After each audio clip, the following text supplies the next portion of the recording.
Berjumpa kembali bersama Penamedia News, Sampit 15 Januari 2025, kasus tragis Ansyori Muslim menjadi perhatian publik, terutama karena motif narkoba yang disebut-sebut sebagai akar permasalahan.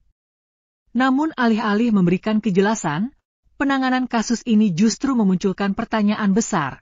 Kuasa hukum tersangka AA yaitu Bapak Parlin Silitonga SH, yang juga merupakan Ketua LBH Intan Koti mempertanyakan kemana arah penanganan kasus ini. Berikut liputannya.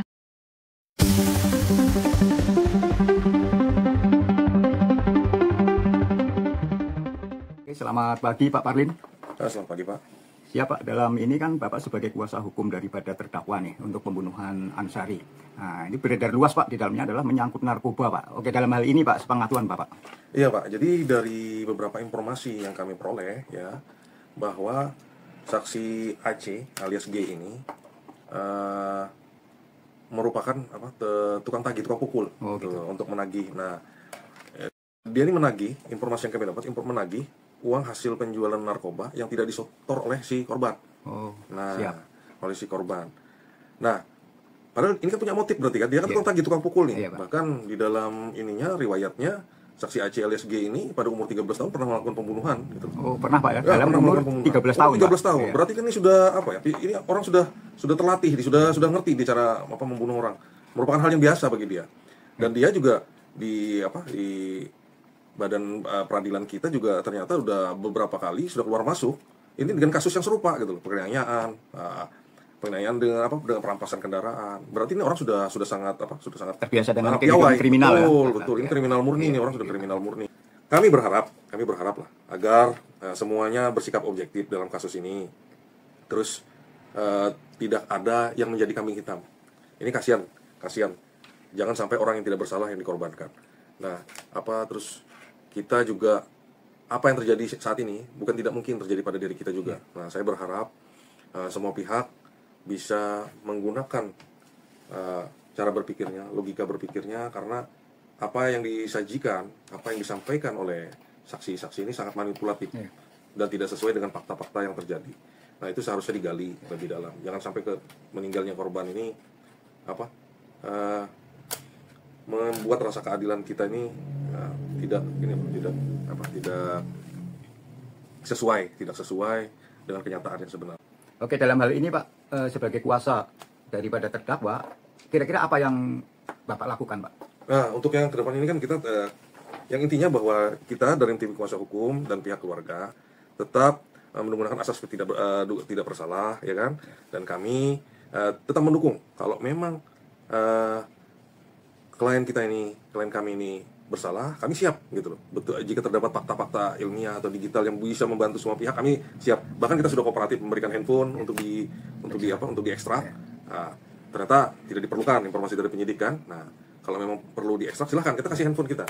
Karena betul malam itu klien kami yang membawa klien kami meminta kepada saksi-saksi untuk membawa korban ke tempat. Si Ansyori ini pulang dari tempat mereka itu dalam keadaan segar bugar gitu loh. Tidak ada apa-apa. Bahkan sebelum datang itu memang sudah berdarah. Waktu dibawa saksi AC ini sudah berdarah. Nah, kenapa itu tidak diperdalam? Itu yang saya sangat sesalkan. Oke Pak, itu kan meninggal di rumah sakit Pak. Meninggal di rumah sakit. Apa nggak ada kira-kira di rumah? Apa kira-kira nggak ada visum Pak? Nah, sampai saat ini Pak, kami belum ada melihat visum. Nah, visum yang menyatakan meninggalnya ini akibat pukulan. Nah, akibat pukulan. Apalagi ini kan dibilangnya pukulan kayu, sedangkan senjatanya ini sampai sekarang kita masih bingung senjatanya di mana senjata kayu itu. Nah, berapa lebarnya, gimana bentuknya, ya kan, terbuat dari apa, bekas lukanya di mana, tidak ada kita ketahui nih. Berada dalam penguasaannya mereka. Ini meninggalnya betul karena dipukul oleh oleh tersangka AA atau dipukul oleh AC.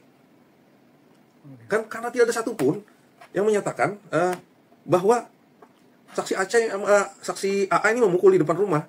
Ini cuma kesaksian tunggal si AC sendiri. Dan berubah-ubah. Ada yang mukul 2 kali, 3 kali, ya kan, terus ditangkis tangan. Ini kan aneh Pak. Kalau ini cerita benar terjadi.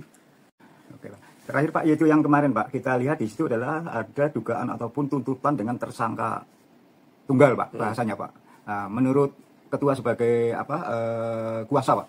Nah, menurut saya janggal Pak, janggal banget, janggal. Karena apa? Karena kalau dari ceritanya itu, dari cerita saksi AC alias G, bahwa mereka datang ini ke rumah si tersangka itu karena takut. Nah, takut. Jadi mereka bikin mabuk dulu nih si korban ini. Mereka semua minum-minum dalam keadaan mabuk, ya kan? Bahkan karena saking takutnya mereka bawa senjata tajam. Nah, senjata tajam berarti kan sudah ada niat nih, sudah ada perencanaan dari saksi Aceh dan kawan-kawan nih. Nah, saksi Aceh dan kawan-kawan. Tapi yang anehnya ini malah itu gak didalamin. Dan sangat janggal. Dari peristiwa tanggal 7 sampai tanggal 15, korban ini kan selalu bertemu dengan si saksi ini. Oke Pak, dalam ini Pak, kami dengar itu adalah ada berubah-ubah pernyataan Pak dari saksi itu, yang dikatakan pemukulan 2 kali, pemukulan 3 kali, dan sebagainya Pak. Pendapat Bapak Pak? Nah, ini pendapat saya Pak ya.